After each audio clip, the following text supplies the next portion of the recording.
How is it going, guys? My name is Golden Boy and I'm here to tell you a story.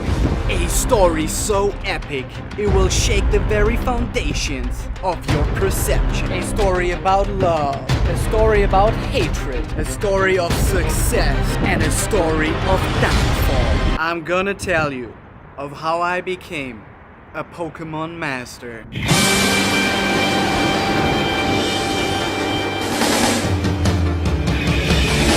I wanna be the very best, like no one ever was. To catch them is my real test, to train them is my cause. Just joking. I don't have any epic stories to talk about.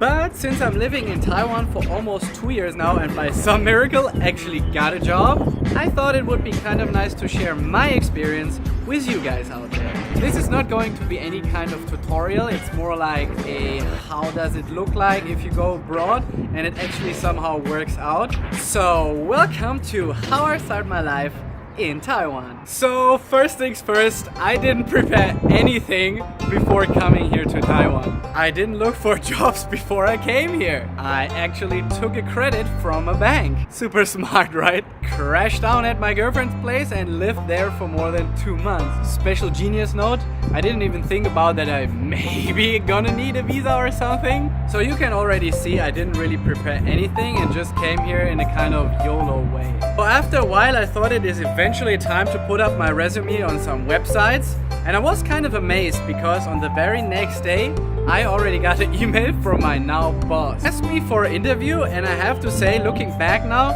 everything looked a little bit fake. He just sent me an email and it looked a little bit like this. This company was located in Taiwan and I didn't want to leave my girlfriend at this time. I thought something like, oh man, screw it, you know what? I'm gonna go over and practice a little bit for this interview and I can always decline it anyway, right? But yeah, I went over, it was really nice, the boss was cool, we actually talked about League of Legends in the interview. And I was thinking, wow, looks actually pretty good. Yeah, since I am a total retard, I was thinking like, oh, if I can already get this kind of good offer right away, I can get a lot of good job offers. And boy, was I wrong. I guess that's okay. No one saw it so far. Okay, I mean, like, I just put it up. That's gonna be alright. Okay. Oh, I got an email. I guess that's okay. Maybe tomorrow. I applied for a lot of jobs, but nothing turned out to be good. I went to a couple of interviews, but I tell you, beside teaching, it is really, really hard to find a good job in Taiwan. So I did the ultimate move of shame and what every loser would do in this kind of situation. I called the guy from the very first interview again. Hey man, do you remember me? Yeah, exactly, the German guy. And you know, it's kind of awkward to ask, but do you think, like, is this job still open for offer? What? I should come on Monday right away. Yeah, sure, I guess, that's okay. Yeah, okay, cool, thanks. So you can guess I was really, really thankful to my boss that he actually gave me another chance. And since I didn't have any apartment in Taichung, I actually had to stay at my best friend's house. By the way, thanks so much, Lucas. You're really the best for letting me stay at your place for more than 1 month. It turned out I really, really loved to work in this company because it was quite open to foreigners and actually it was not that traditional, which I really, really liked at this time. So this is actually something I can tell you guys. If you're looking for an apartment here, there are options where you can rent an apartment for maybe 1 or 2 months. So I stayed in this kind of crappy apartment in the middle of a night market for around like 1.5 months until I finally got my visa. So while I was searching for apartments and everything, I was actually realizing that there are a lot of differences in Taiwanese companies and German or European companies. On the one hand, it's really nice in Taiwan because they are giving beginners a shot at a position which normally would require a lot of experience. Also, working in a team here feels more like family because colleagues are really warm and they give you this impression of like a strong bond with them. But then I also discovered that when it comes to working hours, it's not quite the same. You may be asking, what do I mean with working hours? Let me put it this way. Overtime is really normal here. Finishing work in Germany.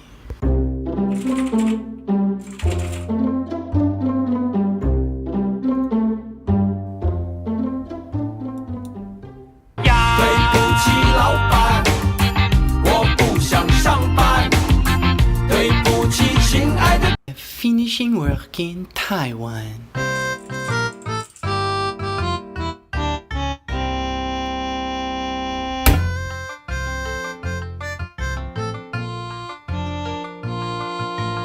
Mr. Golden Boy, where do you think you are going? Oh, hey boss, I just wanted to go home. I already worked 13 hours today. Just joking. Here in Taiwan, they use actual whips.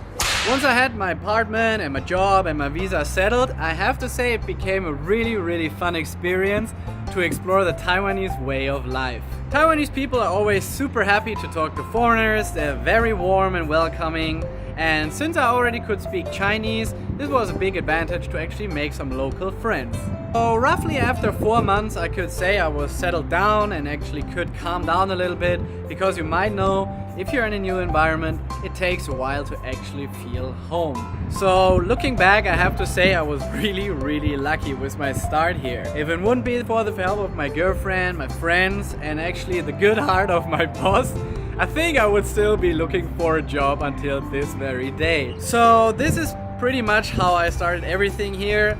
Like I said, this is not going to be a tutorial video or something, it's more of showing you how I actually started everything here. If you have any questions, please make sure to write me. I will try to answer them even though I'm not a professional. I've seen a couple of things and I'm more than happy to help you guys out. So that pretty much sums up today's episode. If you enjoyed it, please make sure to subscribe and join the channel. I appreciate it a lot. So thank you guys so much for watching and tuning in today's episode.